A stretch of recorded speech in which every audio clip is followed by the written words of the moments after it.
Now welcome to another lightning response video, where this time we've got two questions that are sort of related to each other, and we'll start with this one from @DoItAllDay, who asked, "Hey Thor, the recent comments from Adam Driver has shed some light on what happened behind the scenes of the sequels.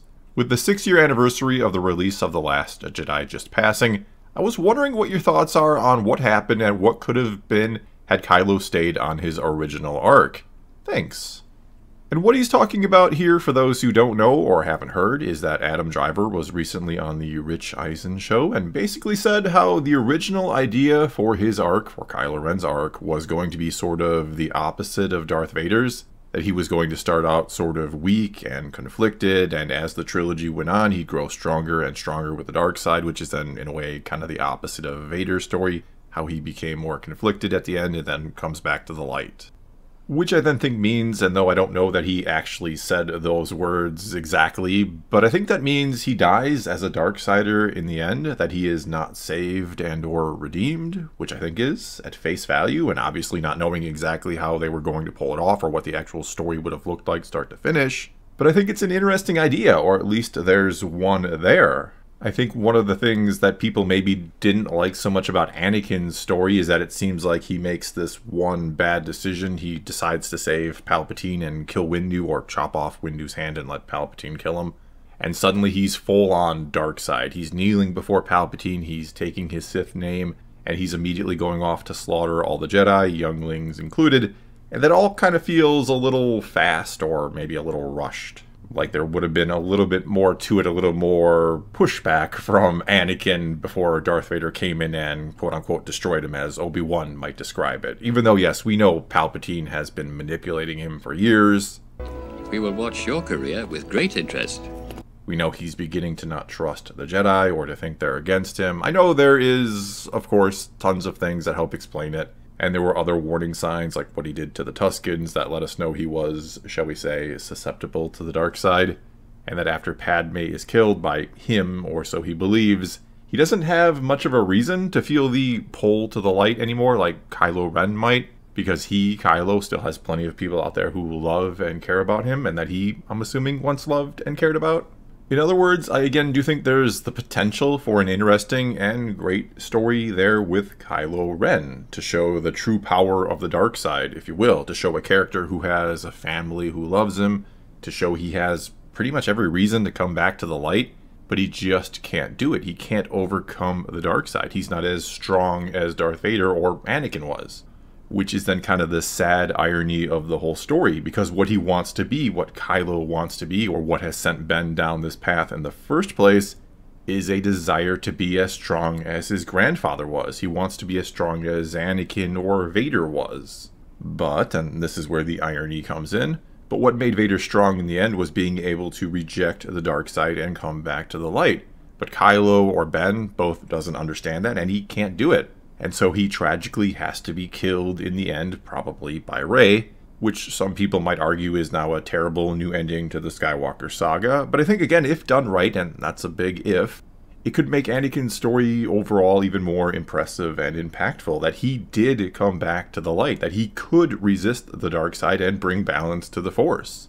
Plus, I really don't think everyone should always be redeemed in Star Wars. And yes, I understand the overall idea with the original trilogy and all of that is redemption, right? That even people who do some really bad things can find a way to be better and redeem themselves, even if it is just in the eyes of their son.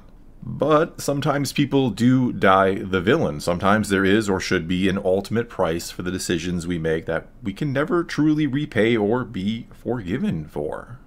And so, very quickly, or in a nutshell, I think that's what could have potentially been done with Kylo's story if they went with the more original idea. As for why it didn't happen that way, or something like that didn't happen, or why the original idea of having Kylo go more dark side as the trilogy goes on, well, it's because, as Adam Driver even said in this interview, and as we've kind of known for a while now, Rian Johnson changed it. He took the story in a different direction, he changed the plan, and was allowed to do whatever he wanted, it seems. And so, instead of The Last Jedi, or Episode 8, ending with Kylo truly in a position of power or strength, and having perhaps done something that solidified him as a dark sider going into the final movie of the trilogy, He seems weaker than ever and loses to and gets rejected by Rey before Luke makes him look like a fool. And thus Kylo's story hits this sort of wall or dead end, and we have to bring back Palpatine in the final movie because we just don't take Kylo Ren seriously anymore. And thus, when it comes to this whole ongoing debate about who is to blame for the sequels, is it Rian Johnson's fault, or is it J.J. Abrams' fault, or is it both their fault, or is it Kathleen Kennedy's fault? Well, I personally put more blame on Rian Johnson over J.J. Abrams because he does seem to be the one that didn't follow the plan, or what little bit of a plan or outline or whatever it truly was that they had. And I know people will argue, well, it was J.J. Abrams that put Luke on the island, and what was Rian Johnson supposed to do?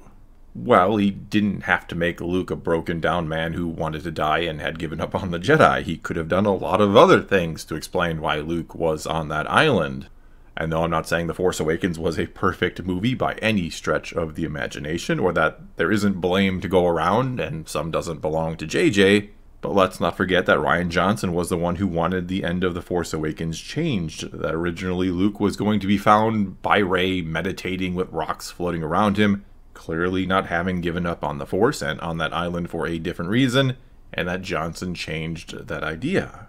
And so basically the more we learn about the sequels and what happened behind the scenes as the years go on, the more we learn that what went wrong is Rian Johnson just going way off course and doing whatever the hell he wanted. With him even saying things in the last few years about how he doesn't like world building, that he didn't want to do a middle movie in a trilogy, that he wanted to tell a complete story with his film and things like that. Basically, Rian Johnson was the wrong choice for the job. And again, if I have to give more blame to one or the other, I give more blame to Johnson over Abrams. Alright, and that then kind of brings us to this question that comes to us from Severitus, who is always asking the tough questions. And this time they asked, "Hey Thor, you've made your opinions on the sequels pretty clear, as have the majority of the fans. A big complaint I see is a lack of planning. This is definitely something we know for a fact was true. However, while the results were different, is it not true that George Lucas was winging the original trilogy to some degree? Just to name a couple examples, in the original release of A New Hope or Star Wars, Jabba was human and Palpatine wasn't always supposed to be a dark side Force user. And even after the original release, Lucas kept patching the OT. The song played in Jabba's palace was not originally there in Return of the Jedi. The celebration music at the end was different. Naboo wasn't in the end, nor was Hayden. And A New Hope was updated with some more CGI creatures over multiple releases. Heck, the OT had multiple directors. It's fair to expect more out of Disney, but shouldn't the criticism towards them in this regard be somewhat tempered, given that Lucas did not have the OT as thoroughly planned out as the prequels? I've seen a lot of online discourse regarding the lack of planning for the sequels as a mark of eternal damnation. Not even exaggerating, you should see some of the comments I've read. And yet we don't see the same standards held towards Lucas. Is this just a case of people deciding that the ends justify the means? And well, first of all, I think you have to keep in mind that George Lucas had no way of knowing if he'd ever be able to keep his story going back in the day. No one predicted the crazy success of Star Wars, and even in his wildest dreams, I highly doubt Lucas thought it would be as successful as it turned out to be, meaning his top priority with A New Hope, or as it was just called back then, Star Wars, was to make one good movie, and if it was successful enough, to go from there. Along with this, Lucas was setting the precedence for everything with the first trilogy. Everything related to Star Wars was brand new, obviously. And so he was indeed literally making up everything as he went because he had no material or long established lore of any kind to draw upon or use. And thus one could, I think, kind of forgive him a bit more for realizing at a later point that something is a much better idea and then going ahead and changing it. Now, I'm not saying you have to love it, or that I even love it, or that we should give him a free pass for some of his changes. But I do think it's somewhat understandable to accept changes to the first ever Star Wars story made before anyone knew it would become this franchise that would endure for decades, than it is to see someone who fully knows and understands what Star Wars is, that it has all this lore and history and a huge fan base, and one that has been there for all those decades. It's different to see them try to make up things as they go over the guy who originally started to make it up as he went. Basically, there's a big difference between someone creating a story when they have no material to go off of and no expectations for it, and then changing something later on that they think is better, and someone making a story when they literally get handed a half dozen movies, several seasons of an animated show, as well as, though technically not canon I suppose, but hundreds of books, thousands of comics, dozens upon dozens of games, and so on. In that case, you both have more to work from to help you, but you also have more to sort of beholden yourself to. There's more expectations to get it right the first time when you both have that advantage and that responsibility. And so I think people aren't as mad about some of the changes Lucas has made, though yes, there are people mad about those changes, but why some aren't as mad about that, but are mad about the no planning thing with the sequels, or changing or scrapping plans as they went with those films, isn't because it couldn't have worked that way if they had just winged it and made it up as they went. But then again, Johnson didn't seem like he wanted to work off what Abrams had done in the first place, and thus we didn't have any consistency between the films. I really think it is just that simple. Well, that's all I got for you this time. Now it is your turn to take to the comments below and tell me what you think about this topic. Who do you think is more to blame for the sequel trilogy, Johnson or Abrams? Or who gets more credit if you happen to like the trilogy? And why do you think Lucas doesn't get more criticism, though he does get some, for his inconsistencies? Whatever you think about any of these topics, leave a comment below and let's talk some Star Wars. And until next time, thanks for watching.